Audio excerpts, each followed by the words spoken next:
Hey, besties. Welcome back to Bon Voyage Besties, the travel podcast where we talk about the magic of seeing the world and, of course, the messy stuff that comes with it. Because let's be honest, travel isn't always glamorous. Sometimes it spirals, creates a little bit of stress, and a whole lot of what ifs.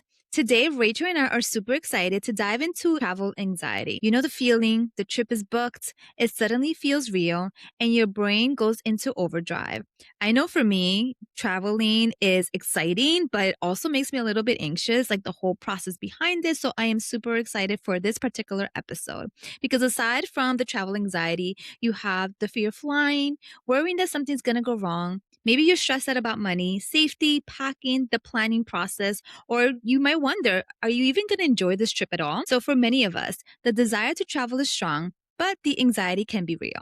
So, in this episode, we're breaking down the most common travel fears, why they show up, and how to move through them without letting them hold you back.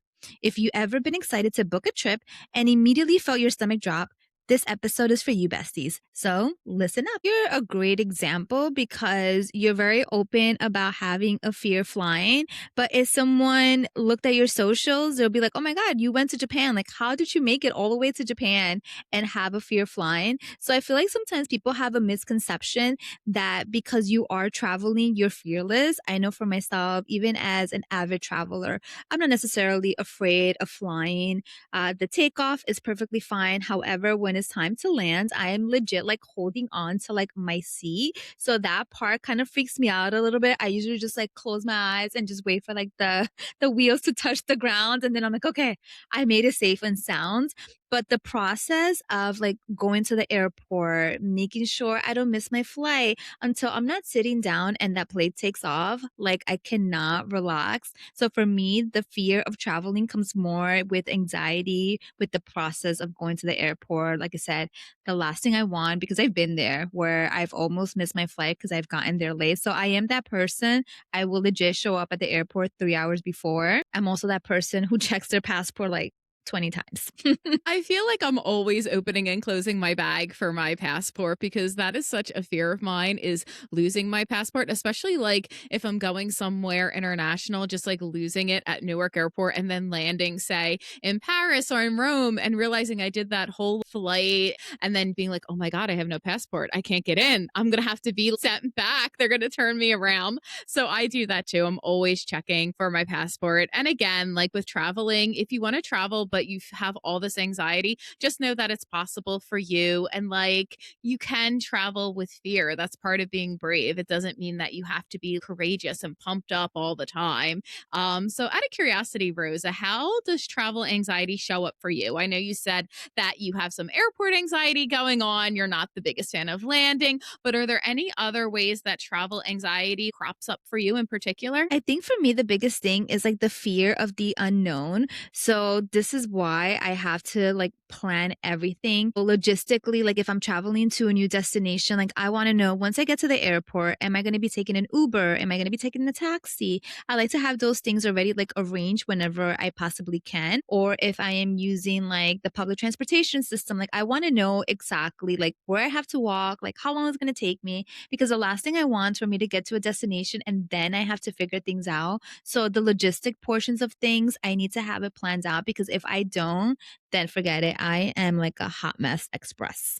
I'm the same way. I look at that public transportation a million times, especially when I'm landing at an airport and traveling solo. And I know I don't sleep on planes because I'm a very nervous flyer. So, for example, when I went to Japan, I had that map from the airport to my accommodation memorized. I like burned it in my brain because I was like, you're going to be in no condition to figure out a new transportation system when you've done a 14-hour flight, you still have medication in your system, you have no sleep. And it's actually kind of a miracle that I've been able to get where I needed to get to in a lot of ways. And even when little like mistakes happened, I remember years ago, this was a big solo trip of mine. The first stop was Berlin. I got on the public bus. This was before they opened their new airport. There were no train connections from this airport to downtown Berlin. Got on the bus, got off at the completely wrong stop. I got off, I think, at Alexanderplatz. And then I had to end up walking a lot further than I thought. I had this this huge backpack on me and I'm like No. hunched over and it's hot and I'm just like walking really slowly. This is before super savvy smartphones. Like they were a thing, of course, but they weren't as like advanced as they are now. I had these horrible free maps downloaded on my phone. I remember at one point just like sitting on a bench and taking a break, and it was just not the best way to get introduced to a city. But the lesson from that is I still did it. It worked out. I got to my accommodation. I survived it. And things like can happen, but it's all about how you react to them. Exactly. It's all about the mindset because even with me planning, I had similar experience when we went to Japan, same thing. I'm like, okay, I'm not sure how the transportation system is going to be. I did some research. Everyone said it was pretty easy to kind of navigate. So I kind of figure out the logistics of where exactly in the airport we had to take our train to where we were going to be staying at our hotel. And we ended up, we needed to transfer and I misread the stop. So we got off like one stop too early, which wasn't a big deal because then we figured it out and we just like jumped back on the train and then got to the stop that we needed to get off at. So at the end of the day, like you can plan, but you're still going to make mistakes. And like you said, it's all about how you react to that. But at least having a little bit sense of preparation, I know at least for myself, that kind of eases things for me. So even if something happens or like maybe the train that you're supposed to take is not operating that day now, you have to take a different train. At least you know, okay, this is where I have to go to take the transportation and then you can kind of figure it out. I just don't like going into, especially a new destination, especially if it's somewhere where English is not the like native language, to go in kind of blind and then figuring it out there. That's not my speed. Yeah, totally. So, out of curiosity, one of the questions we have on here is what is your biggest travel fear? So, you can go first. I mean, I've gone through situations where I've almost missed my flights. I've gone into situations where I've lost my luggage. I've gone to situations where I ended up like at the wrong terminal. So like I've been in these random situations. But I guess for myself, I think the biggest thing, and it's probably why people have such a big fear of flying, is because you're not in control, right? The moment you step foot in the airport, you have zero control over anything. You can get there early. Maybe something happens. We've had situations where the computers have been down and they had to like manually like check our passports and all of that. And like something that would have taken us like 15 minutes through TSA took us like 2 hours. So just knowing that you're not in control for me kind of freaks me out a little bit. But I guess the biggest fear, like I was mentioning, is just like the landing part. So like turbulence, sometimes I'm kind of like a little like, oh gosh, what's going on here? But usually the landing, it like freaks me out every single time. But my biggest fear is just like being stranded somewhere. That's really scary. Thankfully, The that's thought only of happened to me once. being stranded is terrifying, especially in a new like country. It's absolutely horrifying. I think for me, so everyone who's listened to this podcast knows that I'm a fearful flyer. We have an episode, it's one of our earlier episodes. I believe it's episode 4 where we go more in depth about a fear of flying. So if that's something that rings true for you, be sure to check that episode out. But actually, my biggest travel fear has nothing to do with flying. I am legit terrified of getting dengue fever. I've heard about it from multiple friends of mine who've gotten it, and they say the fever's so bad it feels like your bones are breaking. So I am petrified that I am going to get bitten by a mosquito and end up in the hospital with dengue fever or like some other illness, and I'm in the hospital and I can't get a hold of anyone. I have a fear of hospitals anyway. Here I'm at home in the US. They just freak me out. I get white coat syndrome really bad. So if a doctor takes my blood pressure, I start like sweating and getting really, really nervous. So just the thought of getting dengue fever or another illness and being in a hospital all by myself in a foreign country, that legit scares the crap out of me. So I would definitely say that's number 1 on my list. I think when we were having our episode with Alyssa, she actually mentioned that's one of the things that she looks up. It's where is the local hospital because she's had situations where she's traveling international and she ends up in the hospital. So kind of having that information beforehand, I think is definitely beneficial. And also knowing too, like when you're traveling to a new destination, in case of an emergency, like who can I call? You know, if whether you're going into your local embassy, having that information accessible, I think can kind of alleviate some of that anxiety. I know for myself, I had situations where I've been sick and thankfully never been severe that I had to go to the hospital. Usually I just get like a cold or like congestion and have to go to like the pharmacy. But I also suffer from really bad migraines. And there's been times where I'm just like, I go to the counter, I'm like, "Listen, like, I need to sit in an aisle as close as possible to the bathroom, please." So, like, I'll check if I can't personally, like, change my seat, I'll go to the counter and ask for it. Because 'cause there's been a couple of times where I've had, like, a really bad migraine and I get super nauseous, and it's, like, the worst experience. Like, being sick on an airplane, it's the worst feeling because 'cause you're legit trapped for however Yeah. many hours you're on this flight. Yeah, and that was one of my biggest fears too until it actually did happen to me. I know I mentioned this story on the podcast before. I was on a flight coming back from London, and I think I just got really bad indigestion from the food at Heathrow. And we were sitting on the tarmac for a while. It was pretty hot on the plane. I had these kind of uncomfortable leggings on, which, probably shouldn't do that on an international flight. That was my stupid mistake. But it like hit me suddenly when we were taking off. I was like, I am not well. So as soon as that seatbelt sign came on, I like climbed over the dude next to me and bolted to the bathroom. And it was just like multiple trips to the bathroom, throwing up. Not to be gross, guys. TMI. If you don't like vomit, maybe hit fast forward. But it got so bad that I went back to the galley and talked to the flight attendants. And I was like in tears, begging them not to do an emergency landing because I don't really know exactly what triggers that, like how bad an illness needs to be before the airline's like, okay, we have to like make an emergency landing somewhere. And the flight attendants were good. They were like, as long as you stay hydrated, we'll rope off a bathroom for you. If you feel hydrated and you're good to go, we'll continue the flight. But we do need to notify the pilot about what's going on. And I was like mortified. And then I started like vomiting in God. a trash bag as they're going through this with me. And one of the flight attendants was laughing and she was like, don't worry, I deal with this once a month. So if you do get sick on an airplane, apparently they're really used to it and it doesn't bother them. Whereas with me, I can't stand vomit. I like see it, I smell it, I feel sick, but they were really good about it. But luckily, halfway through the flight, I started feeling better. The most they could do for me, though, was give me ginger ale. So there wasn't like a lot that could be done. But I don't want anyone to feel anxious from listening to this if you're like, oh my God, that sounds horrible. Yes, it was. But I got through it. I got back okay. The flight attendants were very professional. I was in good hands. And the lack of control was scary. Like, it's much better to be sick in your house, but I got through it and I'm okay. And it does make for kind of a funny story to tell if you have like a weird sense of humor, I suppose. But thank you, United flight attendants. Sorry for the bad flight. Thank you to the cleaning crew. And that's a good point too that you bring up as far as when you are flying specifically with the airlines, they're not really equipped. They're not a pharmacy. So like if you know that you're prone to certain things, so like for myself, like I said, I get really bad migraines. So whenever I travel, I make sure that I'm bringing with myself like medication, over the counter stuff that I need. I pack Benadryl in case I have like a bad allergic reaction to something. So I legit bring with me my little like bag that has all of my possible like pharmaceuticals that I think I may need because if you do feel sick, it could be like a headache, you can feel nauseous. The flight attendants, they may or may not have something available that they can give you. I know there's been times where I just like ran out of stuff and they were able to give me like aspirin once when I had like a really bad like headache.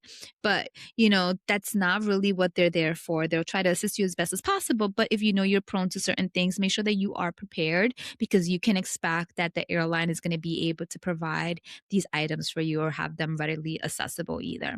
Yeah, totally. And actually, when I was on my flight to Paris this summer, I'm not sure what happened, but the flight attendants did ask if there was a doctor on board. So you kind of see this a lot in movies and TV shows, but it actually like does happen if there's something, I guess, legitimately serious. They will ask if there's any medical staff on board, but of course, that's not a guarantee. You don't know who you're going to get on any particular flight. So something really important that you can do to alleviate your anxiety around this, if you have any medications, like me, for example, I take anti-anxiety medicine to fly. I need it to do these long flights. Otherwise, I would just be miserable to be around. Have those medications in your carry on. Never, ever, ever put medication in your checked bag if you're going to check a bag, because then you can't get to it. Like, they obviously cannot go down below like the cabin to retrieve medication. So if it's something that you think that you might need, just put it in your carry on. Don't risk putting it in your check bag. And that is one thing you can control. Like, a lot of things are out of your control, but knowing where your medication is one thing that you have control over. So keep it with you.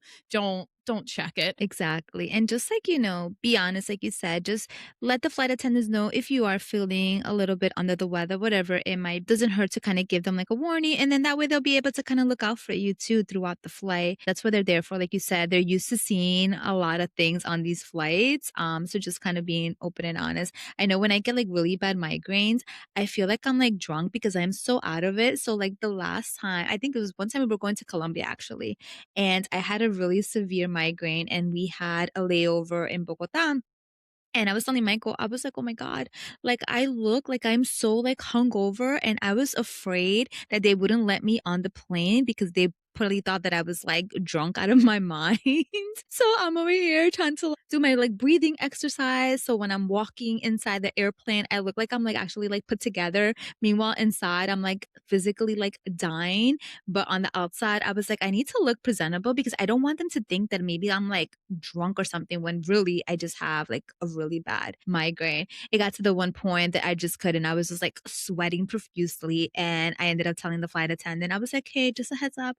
I'm just a little bit under the weather. So, like, I'm just gonna be in this little corner, like sleeping. Don't even bother waking me for snacks or drinks or anything. Just like forget I even exist. So at least just giving them a heads up so that way they are aware in case you do look a little bit under the weather. And I feel like that could alleviate a little bit of the anxiety or stress that you may have when boarding a flight.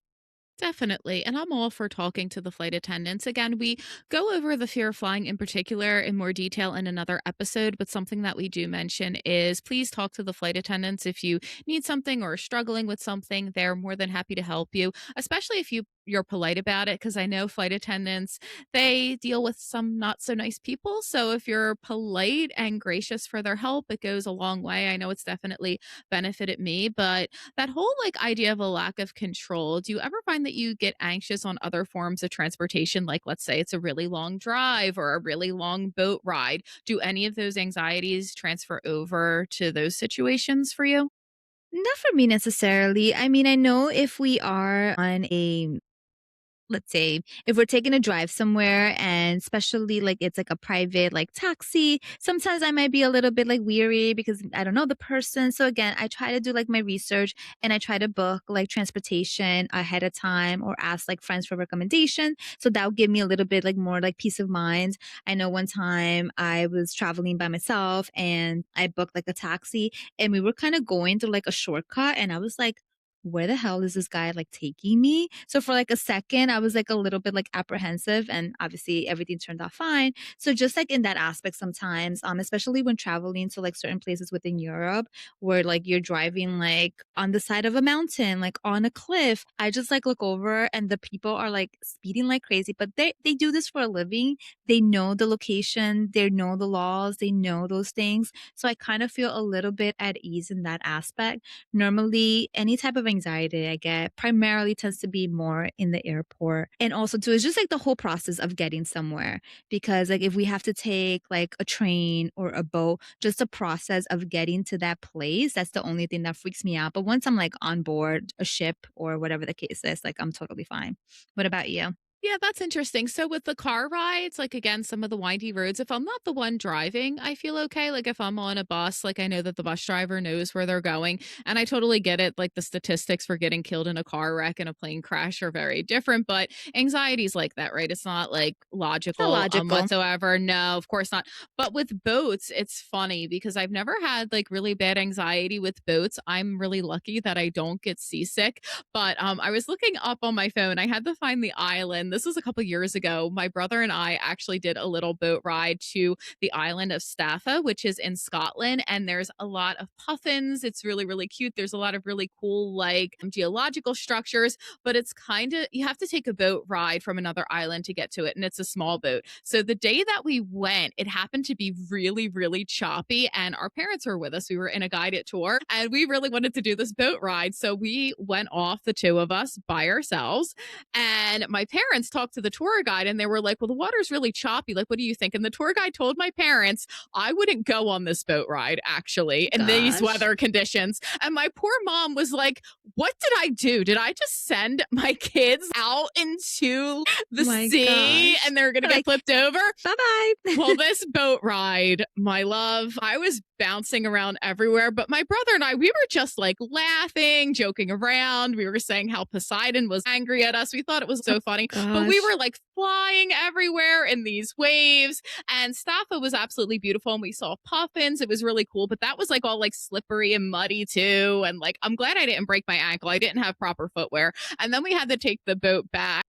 And someone in our group was just kind of like standing on the deck. He looked real pale, like he was going to start hurling everywhere. No. And when we finally got back, we're walking on the dock, we're laughing. And my mom comes up to us and she was like, I feel horrible. The tour guide just said he wouldn't recommend this in these weather conditions, that he wouldn't go out there. And you two are just laughing and laughing. So luckily, I don't get seasick or anything like that. Although this was like a while ago, it was quite a few years ago. And I don't know if I would have the same reaction now that I'm a little older. I think now I would probably feel differently about it. I think. I don't know. You might be a little bit adventurous. It reminds me when Sam and I went to Iceland last year, and same thing, we wanted to do like a whale watching tour. And when I was reading reviews, they had like a standard kind of like boat, and then they had like the rib boat, and they were saying, oh, if you want better chances of getting like close to the whales and seeing them, they recommended doing the rib boat. So basically, we're on this like small little boat, and there's maybe like 8 of us, including like the captain and like our tour guide. And same thing, the water was so choppy. Like literally, it was like bouncing up and down. Like almost broke my mic here. Bouncing up and down. I have like a fear of water. So that is one of my fears actually. I have a fear of being like out in the open water like that. And I'm holding on to dear life, and you just see me like bouncing, and like you felt like every wave. So every time you went up, like you're just gonna like hit the water. Crash. Everyone's like laughing, having a great time. I'm like holding it together because I just wanted to cry. I look at Samantha and I was like, what the F did I just do? I was like, I'm miserable. And finally, we made it. We saw the whales. It was totally worth it.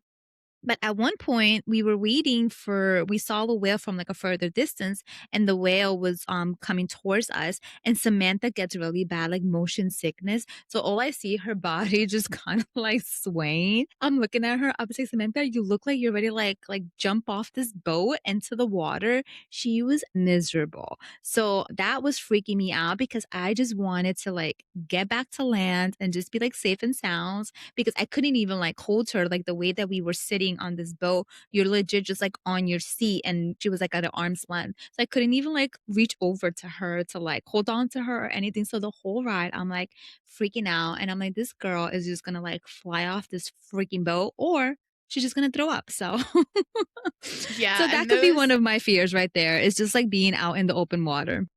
And those like rib boats are unforgiving too. Like I've done 2 separate rides on those. One was in Sweden in the Baltic Sea, and then the other was in Canada, actually off Vancouver, and it was whale watching. And I did okay. Like I thought it was funny, but the poor girl next to me, she got so motion sickness because we stopped the boat and we're like bouncing up and down, and she's like cursing in German and closing her eyes and just like looks so pale. I thought she was gonna puke. So honestly, guys, know yourself. Like we're talking a lot about anxiety here, and if you truly are the type of person who gets seasick or would like really like not like that experience, it's okay to not do everything. Like you don't have to go on a rib boat in Iceland searching for whales if you don't like the water. I mean, you can do that. You know, I hated the experience.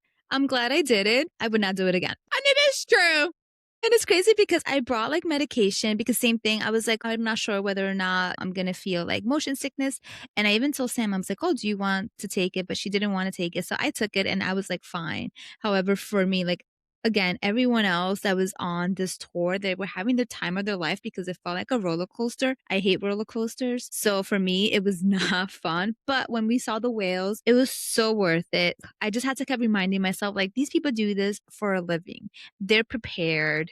Like they know what they're doing. Obviously, they're not going to put their life at risk, because in the event that the weather would have been that bad, I'm sure they would have canceled the tour. So I just had to remind myself, like, these are trained professionals. So that kind of alleviated. I mean, I was still freaking out a little bit and I had like my eyes closed, but it's an adventure that I'm never going to forget. And again, it was a magical experience getting to see the whales. So even though I was freaking out throughout the process, I'm glad I did it and I was able to kind of push through my fear a little bit. But it's one and done. Yeah, yeah, and it's like it's good, like, to have those grounding techniques, right? Like, if you know that the tour guide does this for a living, especially if it's a reputable tour company, you read reviews, go to your country's, like, travel website, read about the destination because they will tell you if, like, the tour operators there are trustworthy and up to the standards of your home country. So it's always, like, worthwhile to do that research ahead of time as well. So moving into the travel planning stage, because that can be stressful too. Do you ever get like overwhelmed during the travel planning stage? And how do you kind of combat that? Because I get overwhelmed pretty quickly because I want to go everywhere and I never have the time or the money. Stressor right there on its own. I mean, I love to plan, but it still stresses me out, especially figuring out logistics. And when you're going to a destination, I feel like with the internet, you have so much information out there that you can do your research and you can find certain things. However, I've gone to certain destinations. I know we were going to do like a day trip when we went to Croatia at a split. And for the life of me, I could not find like concrete details like online, so that right there was stressing me out because I had no idea how I was going to get from point A to point B. And then I'm like, you know what? I'm just going to have to wing it. Once we get there, we'll just have to go to like the ferry dock and just ask someone to kind of guide us and kind of go from there. And it worked out fine. I mean, we ended up on the wrong side of the island, but that's nor here nor there. It was still like a fun adventure. So just like not having information accessible when I'm trying to plan something, that part kind of stresses me out a little bit, but I like to do the research. I like to look. And I feel like, again, there's so much information out there, whether you're listening to like a podcast, you're reading a blog, you're going like on Reddit, on like social media, on Instagram or TikTok. There's so much information that you can find nowadays on destinations, or the old school way. You can like pick up a travel guidebook and find information that way that can kind of alleviate some of the stress that comes along with the planning process. I absolutely agree. And I find travel planning to be kind of soothing in a lot of ways. Like, I love reading about museums. I love reading about UNESCO sites if there are any in the area. I love researching restaurants. Like, I love just hopping on the Michelin guide and bringing up like the map of the city to see what's been like featured recently. So I really, really enjoy all that stuff. I find though, and this is kind of like an interesting anxiety, I love putting together the itinerary, right? And I have all these things I want to do, but sometimes then I get anxiety about boxing myself in because you hear so much like the magic of travel happens during those spontaneous moments where you either meet people or you're walking down an alley and find like this little hidden bar or this really cool shop that you didn't know about. Something that I'm trying to work on, because even though I love like writing these itineraries, is just leaving a little moment for that magic, because I do feel like having the itinerary, it helps knowing that I have a reservation, like that calms me down. I don't have to worry about finding somewhere on a whim. I do worry at the same time about being boxed in too much. I'm not quite sure how to navigate that. It's like you have anxiety with too much of an itinerary, but then you'll have anxiety without an itinerary and nothing reserved. What's a girl to do? I don't know. Listeners, if you have any advice, feel free to DM me. I'd love that. It's like finding a happy medium. I know for myself, one of the things that I've been trying to do, at least over the last couple of years, is just kind of similar to you, Rachel. So, like, I'm also very like type A. I like to have like an itinerary. And like in the past, like it was like a rigid itinerary. Like, okay, we're waking up at 7 o'clock in the morning. We have to be at breakfast by like 9 o'clock. It was like a very like strict like schedule. And the second I realized that we were like not on target with like something that we had like on the itinerary, I would start to freak out, or I would start to like rush, and that would kind of stress me out. Versus now I kind of have more of like a loose itinerary. So maybe if we're traveling to a destination, maybe I have like one or two activities like max planned for the day, kind of depending on what we're doing. And then from there, kind of like wander around and see like what other things within that area piques our interest that we want to check out. Maybe we're walking somewhere and we see like a cute like art gallery that we want to pop into. So now I don't feel as stressed because now I don't necessarily have to be somewhere at a specific time. That kind of is something that I've been trying to kind of achieve more, to kind of help balance out with still doing certain things that I want to see and having an itinerary in place, but not to the point that it's like super strict. And one of the things I like to do also, if I am going somewhere, so like for instance, when we went to Paris, We knew one of the days we were going to go to like the Eiffel Tower. So I looked up other things to do that were nearby the Eiffel Tower that we were like, okay, if we have the time, we can go check this out. Like I know Samantha wanted to check out some bookstores. So I kind of like pinned some places that were nearby and we're like, okay, let's just see, depending on the logistics and the time that we had available, where we can go to. And that worked out phenomenal.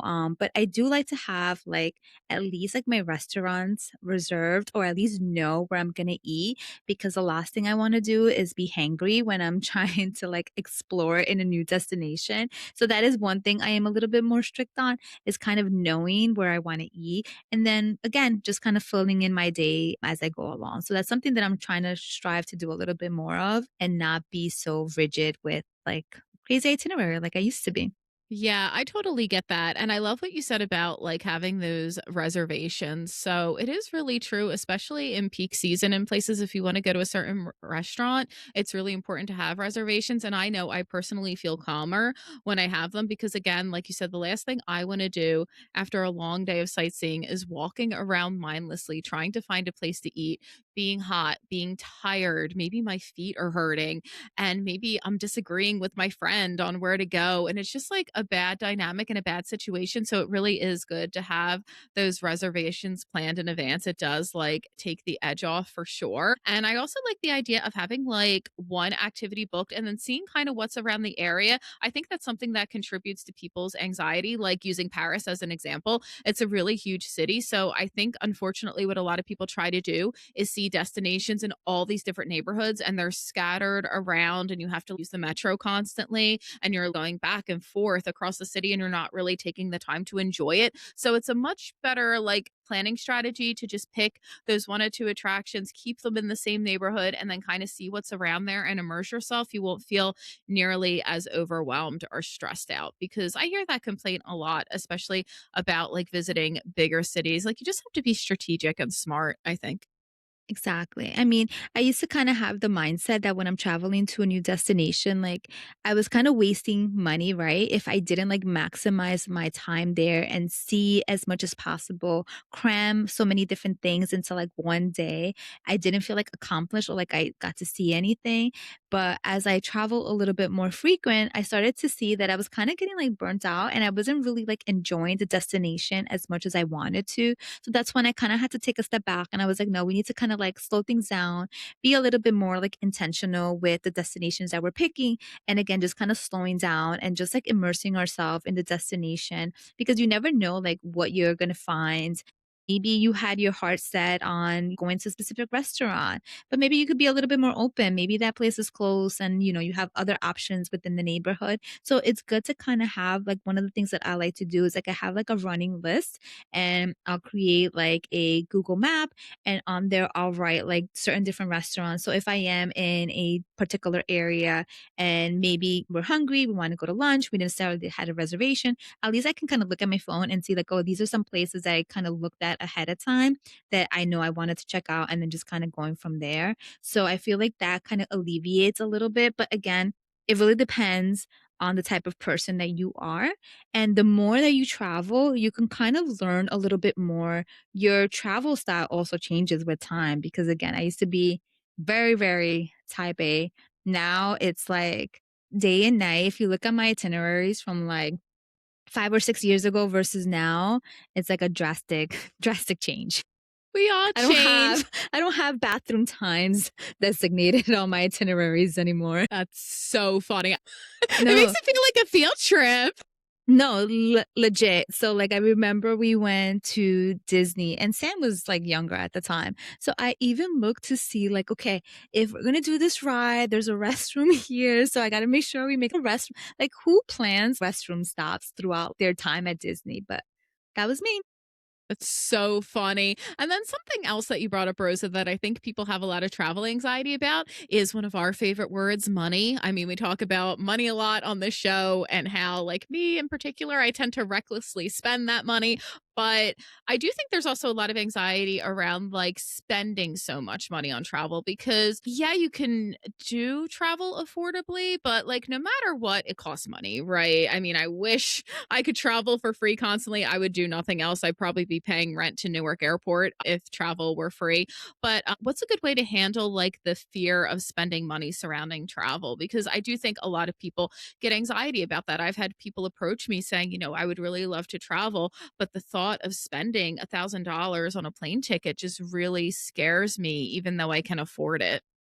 I think it goes back to planning and being upfront with your budget, right? So if you have like a hard budget, like this is how much money I am able to spend, I cannot go over this amount, then again, just be strategic with it. You can find ways to travel for less, right? So whether it's finding like flight deals or using miles to kind of offset the cost of your flights, or maybe certain accommodations that you wanted to stay in that are outside of your means, finding something else that's going to work for you and then cutting down. Like you don't have to eat at Michelin star restaurants every time you travel somewhere.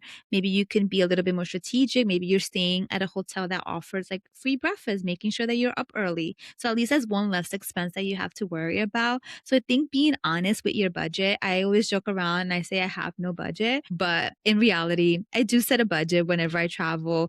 And well, mostly all the time we always go over. Let me not even try to lie. But there are times that I Yeah. try to be good. So I try to be good with the things that I can control. And that's like my flights. Those are my hotel accommodations. So for those things, I more or less set like a hard budget. So like I know like if we're traveling somewhere, so we have an upcoming trip now that we're going to Guatemala. So same thing, we're like, okay, this is how much money we want to spend on hotel and accommodations. And, I was able to find hotels that kind of fit within that price range and I booked accordingly from there. So if you do have those constraints or, you want to stay within a certain price point, then at least those things that you can control, do that ahead of time. So when you are at the destination, you're not counting every dollar that you're spending. 'Cause then you're Yeah. not really gonna enjoy yourself if you're stressed out the whole time that you're gonna come back home and now you have, like, this huge, like, credit card bill that's coming that you might not be able to, like, afford. Like, we joke around, but we want you guys to be financially responsible. I gotta not laugh. I'm sorry. I'm just like thinking about Despite what Rachel says on the don't listen podcast, to me. Yeah, she please is don't listen to financially me. responsible. I try. I do try. And with the hotels, like I do the same thing. Like I look up like a certain amount and I travel with my friends a lot more than I used to. And we usually discuss a budget ahead of time. And that kind of helps a lot with like staying within a budget. But I do think there's also people out there who, even if they can afford it, they're not necessarily worried about credit card bills. Maybe they have buyer's remorse and they're scared of like, am I going to put out the money for this and then not have a Me good time? Am I going to regret it? And that is like a very real fear. That happens to me all the time. Like you would think like that I just wouldn't care with how I act on the podcast, but I always have this underlying feeling like should I be spending money on this? Like am I even going to have fun? Is this too much? Like this summer I went to Greece and France, so that was two big trips within a really short time span, and part of me was like is it even worth like doing this? Am I going to like feel badly about spending this much when I get back and kind of like regret it. Like I never do. I never regret any of my trips. I don't know if that's any consolation to any listeners who feel that way or worry about buyer's remorse. I will say I've never regretted taking a trip. Like sometimes the credit card bill can sting a little bit, but as far as like deep seated regret, I've never really had that because those memories mean so much and I'd rather have those memories in my life than a perfect credit score. So that's just me though. I know everybody's priorities are different, but you say, Rosa, that you have this. You worry about travel buyer's remorse. do because like again when we travel, especially traveling as a family, like when I tell you I sometimes like think about it and like right before I hit like the buy button, especially when we're buying like flights, like I am like stressed out because it is expensive. Traveling is not cheap, but then I remind myself this is what I budget for. I make a lot of sacrifices to be able to travel. Like we're going to this upcoming trip and normally like I buy lunch every single day when I'm in the office, and that's like $20 sometimes that I'm spending on lunch. Multiply that by 5, that's $100 a week, $500 a month, right? When I know I'm going on vacation, I legit bring like a loaf of bread and peanut butter. And every single day for like a month, you'll see me eating a peanut butter sandwich. And it's a small little sacrifice that I make. But guess what? That small sacrifice allows me to save money, and that money I can use to go on vacation. So I remind myself, like, I budget for these things. This is part of like my lifestyle. And when I can save money, I will save money. So that way I can spend money on the things that bring me joy.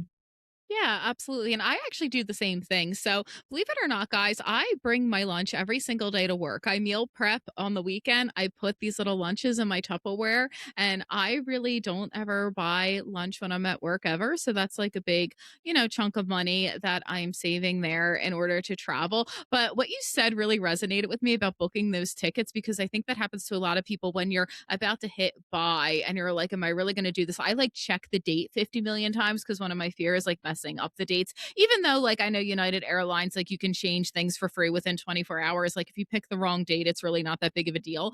But I remember in particular when I booked my flight to Japan to Tokyo and I hit purchase and it showed up in the app, my initial thought was, what the hell did you do? You can't do a 14-hour flight. It's like, why did you do this? Like, there's no way you're going to get there. It was like this dread that settled over me. Like, I was like, what like possessed me to do this at 6 in the morning before driving into work? And I actually called my mom at work and I'm like, I did something. Whenever I say I did something right away, she's like, what did you book? That's always the conversation. When she hears it in my voice where I'm like, I did something, it's like, what did you book? And I told her Japan, and she was like, well, she's like, I know you've always wanted to go. You'll be fine. I'm glad you booked it. And that made me feel a little better. So just sometimes like talking to friends or family, like they can reassure you that it's all okay to like take these trips and nothing bad will happen. But I think it's normal. And I know for me too, like the day before, sometimes I'll have this anxiety like, what am I doing? Why am I going to this country that's thousands of miles away, like sometimes by myself? Like, have I lost my mind? What if something happens? Why did I ever do this? Like, I'll get this panic right beforehand, like this disbelief. And it's gotten better as I've done so many trips, but still, like, it lingers, like this dread, like, oh my God, like, why would I do this to myself? This is insane. And that's a good point too, because like you said, it's not something that's gonna go away. You just find ways to kind of navigate it and push through your fears to make it happen. Because believe me, once you make it, like you had an unbelievable time when you went to Japan. So I'm sure you don't regret being on that 14-hour flight and you would totally do it again,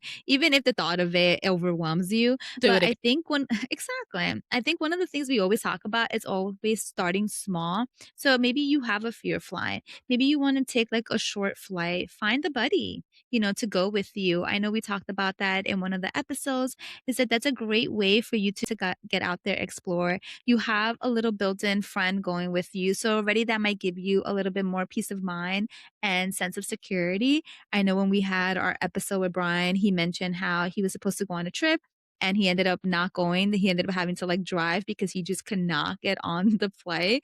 So if you are going to use the buddy system, tell your friend to pick you up There you so you go. can make sure you get on that flight. There you go. And guys, and this is also where social media in particular can be misleading because there are a lot of really amazing travel content creators out there, but they might come off as fearless. And I'm going to like put myself in that because I've had a lot of people message me who are really scared to fly, for example. And they're like, I want to be just like you. I want to book this flight to Germany or to Japan or to Iceland, but I just can't bring myself to do it. How do you do it? Like, how do I like fix this right away? And I always like remember that this is something I've been working on a long time and I still get really scared and I don't necessarily show that on my social media page. So even if you look at my Instagram and you're like, "Oh my gosh, it looks so easy to get over this fear because she's obviously doing it."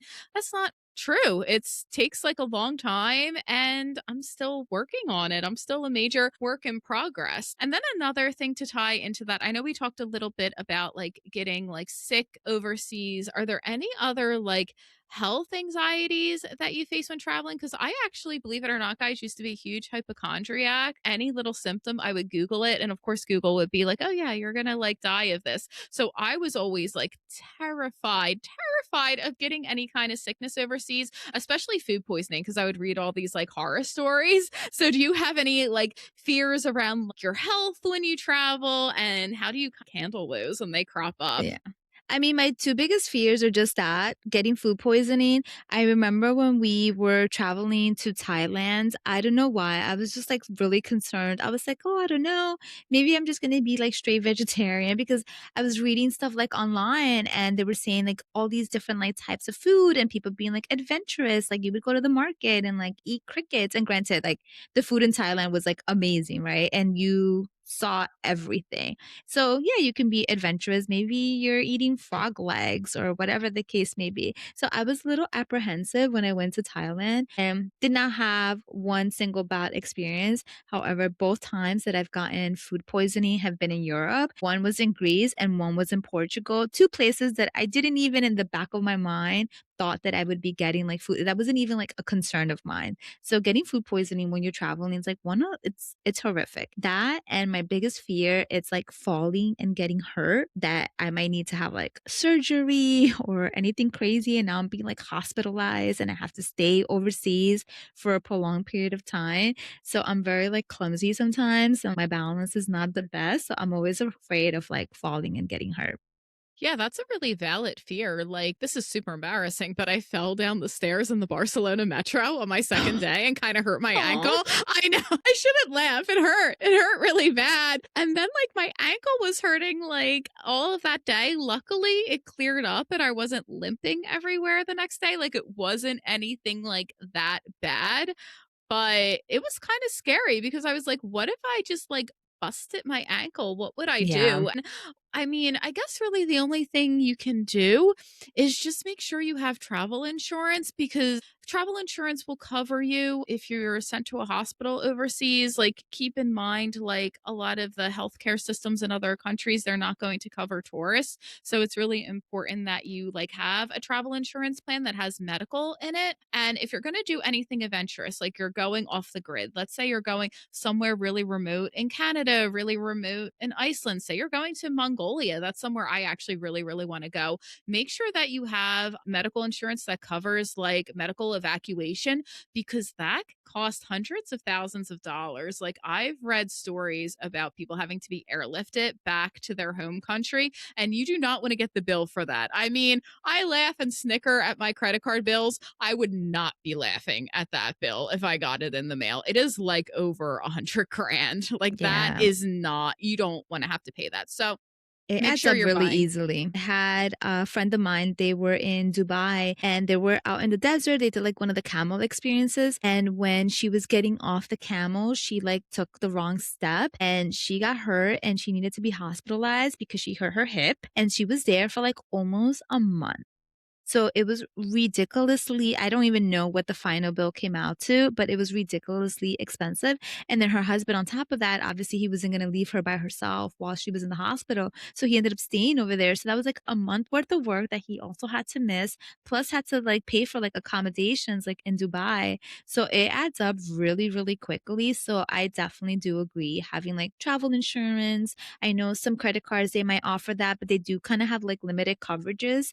I know like one of the things that my health insurance offers through my job is that they have like an extension with travel insurance, but that only covers like certain things. It doesn't cover like medical emergencies if you have to be hospitalized. It's more like doctor visits and something more simple. And it also has like a cap too of maybe like $4 or $5,000. But medical bills can add up quickly. So if you are going to a destination where you are going to be, even if you're not being adventurous, like anything can happen. Like you can like fall off like a motorbike and like, God forbid, get hurt.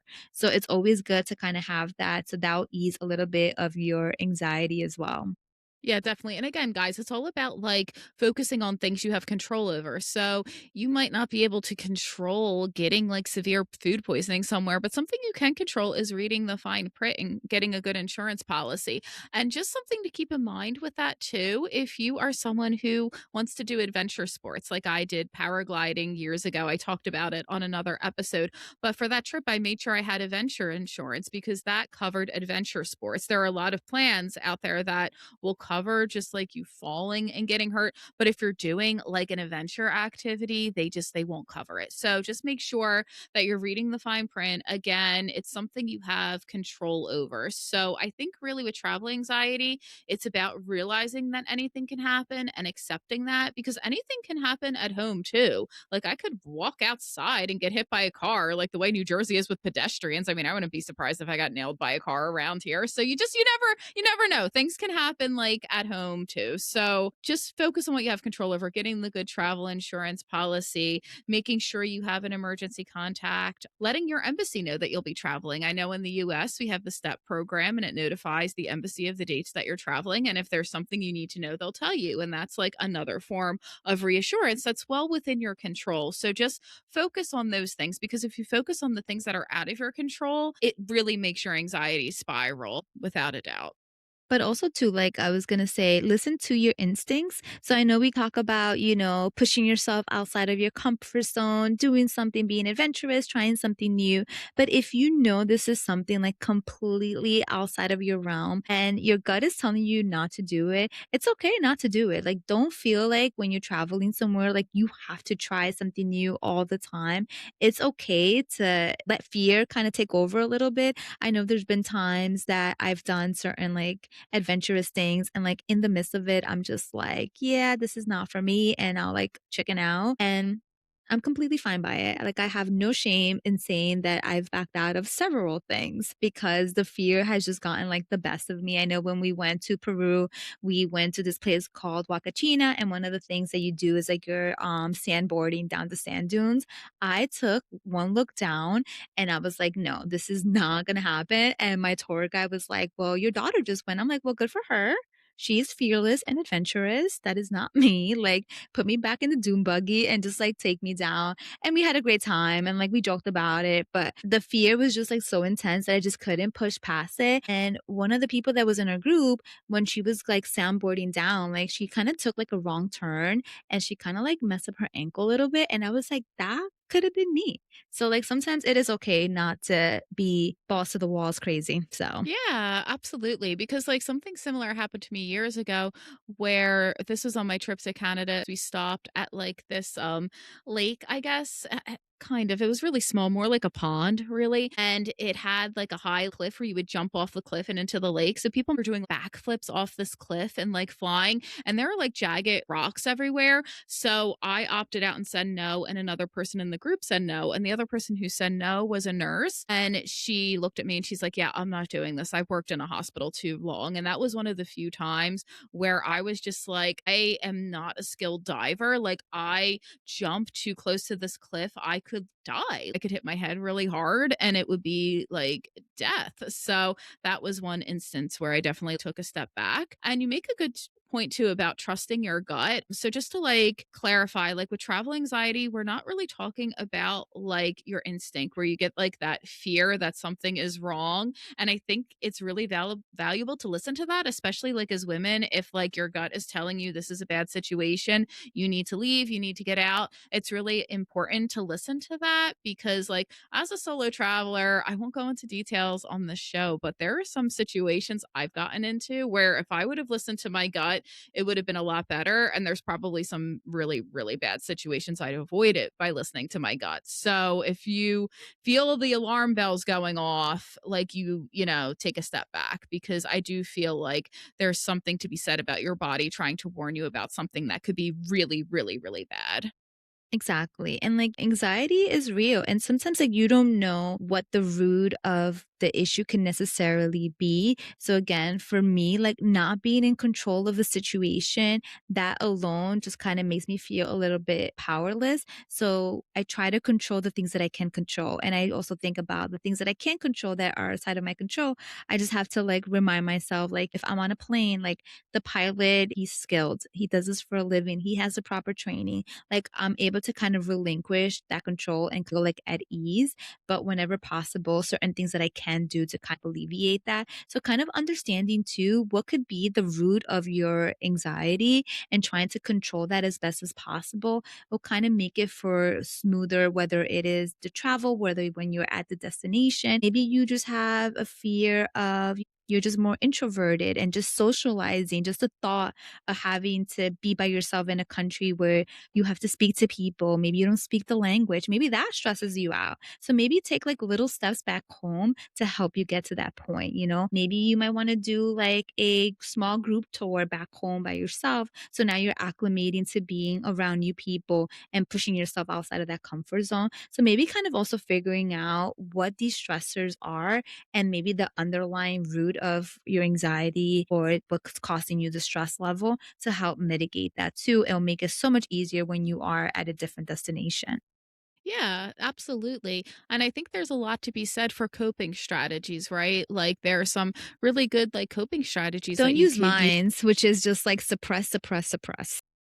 Or me, which is like, let's just spend money that makes it better. Or I won't go there. I'm not going to finish that sentence. Anyway, This helps you calm your anxiety. say drinking a lot of the local wine. So that actually isn't all that I bad. mean, listen, liquid courage sometimes is necessary. But some coping strategies that I think, could be helpful because, you never know, you might get overwhelmed, you might get anxious. I will say, like when I'm traveling, this is more so when I would travel solo, there's no shame if you need to take a break, right? Like sometimes if I'm on a long trip and I'm by myself and I'm just overwhelmed and I'm like, you know what?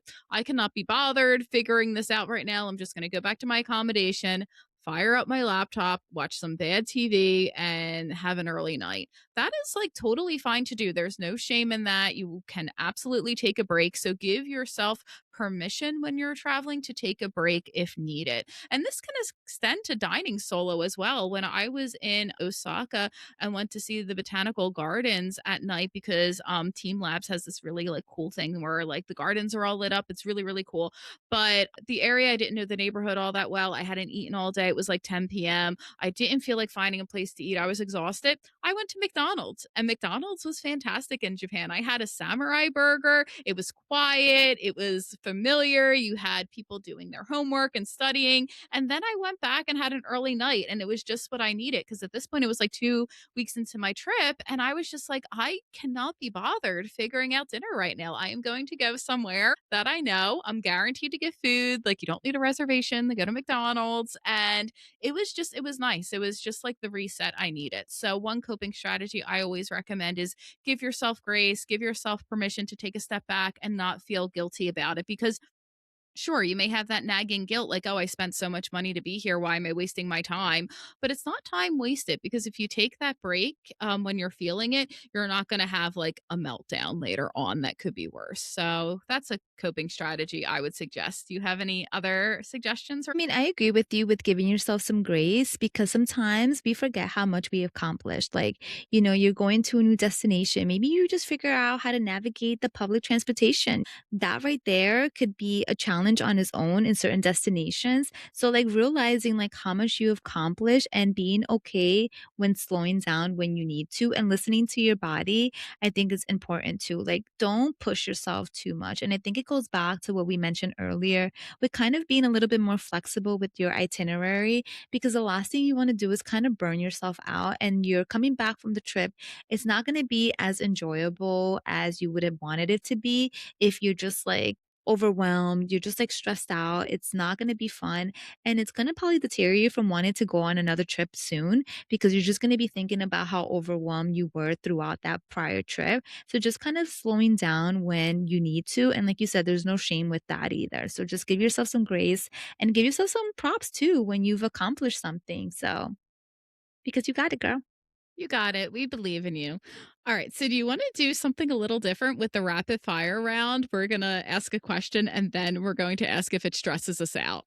All right, let's do it. Let's do it. All right. Red eye flight and you have work the next day. Oh, I've done it all the time. Doesn't stress me out. Only stresses me out if there's flight delays. And then I'm like, oh man, I've legit gone from the airport, slept in my car for like an hour, and then like clocked into work.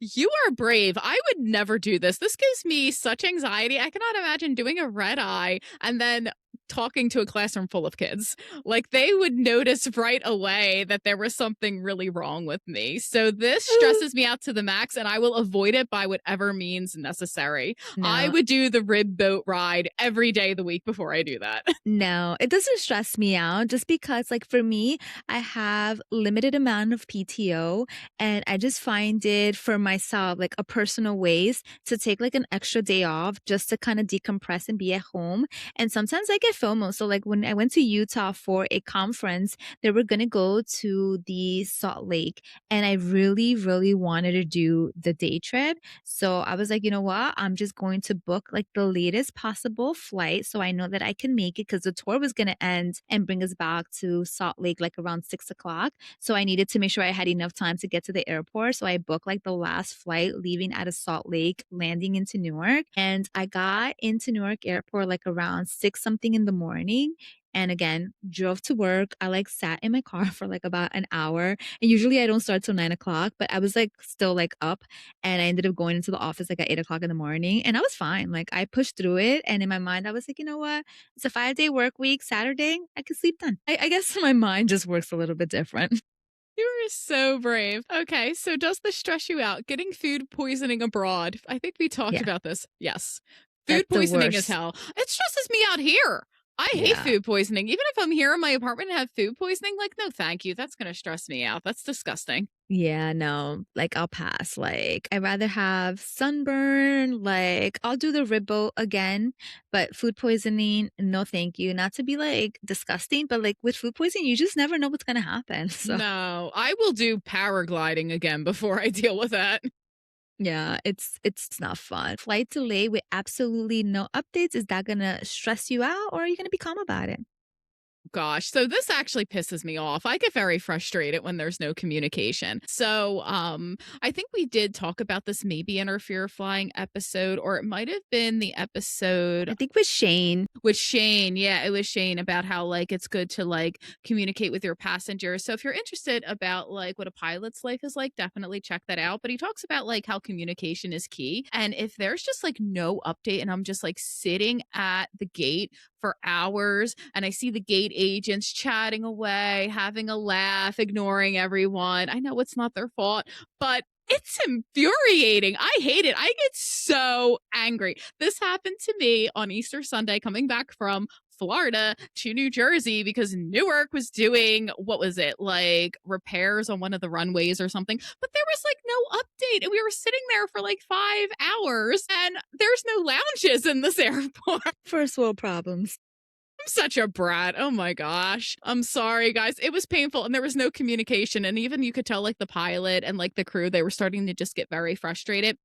And the pilot was very gracious. He came out to talk to us and was like, look, like, we've been like trying our best. So that I can't do it. Like, it stresses me out, but more so, it makes me angry. I don't lose my temper so much anymore, but that makes me like grow horns. I get very, very aggravated. Yeah, it stresses me out. I don't necessarily get angry when there is like a delay or lack of communication, just because like I work in a corporate setting, so like I manage residential properties, and there's a lot that goes on into doing certain things. So from a logistic perspective, I understand that sometimes maybe they can't give us like specific updates, or they might not have any information to give. But I do like to have like at least like a general like idea, but I hate when they say like, "Okay, we're gonna board like in an hour," and then like an hour passes and there's like no communication. So at least kind of them keeping us up to date to a certain point. Like I like to know as much as possible, but I don't necessarily get upset. I mean, I just get like annoyed because I just want to get to my destination and not be at the airport. But I kind of just like deal with it fine. Yeah, I need to mellow out a little bit for sure because I get really mad and like there's nothing you could do. Again, it's like that loss of control. Like United's not going to listen to me. So a hotel having no record of your reservation, you get there and they're like, "Who are you?" Would definitely stress me out. But again, planning is key. This is why I personally cannot wing it. Although I do have a travel fail, and I thought that I had booked a reservation. I forget exactly exactly where we were, but we were going to be changing hotels, and this was somewhere in Europe. And I accidentally like wrote the wrong day. So like here we use like the day and then I'm sorry, we use the month and then the day and then the year.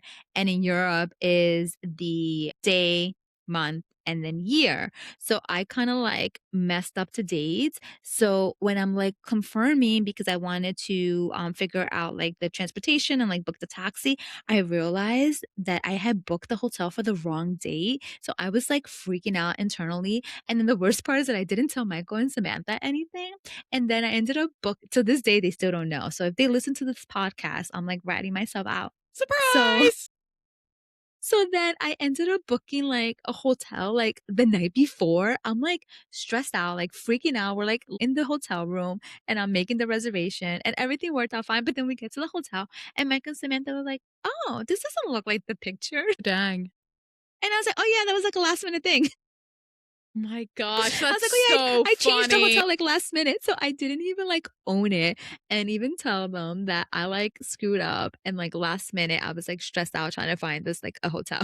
No shame. I would do the same thing. Like, I would be so embarrassed. I would be like, I need to fix this. And I like wouldn't say anything either. I'd be like, oh no, like you must have looked at those pictures wrong. This is it. Isn't it cute? Yeah, so definitely stress, especially if you're traveling somewhere during like peak season, because like what do you do? Like if they don't have your reservation or you're like me and you booked it for the wrong dates and they can accommodate you, like what do you do in that scenario? I mean, obviously you'll have to find like alternate accommodations, but that can be really stressful. And also too, like going back to the money aspect, this is something that maybe you didn't budget for. Maybe now the accommodations that you're going to stay in are going to cost you more money. So that's something Yeah. that you didn't plan for. And that right there, you're going to set off your trip like on the wrong foot because you're going to be thinking about that. So, yeah, definitely not fun and very stressful.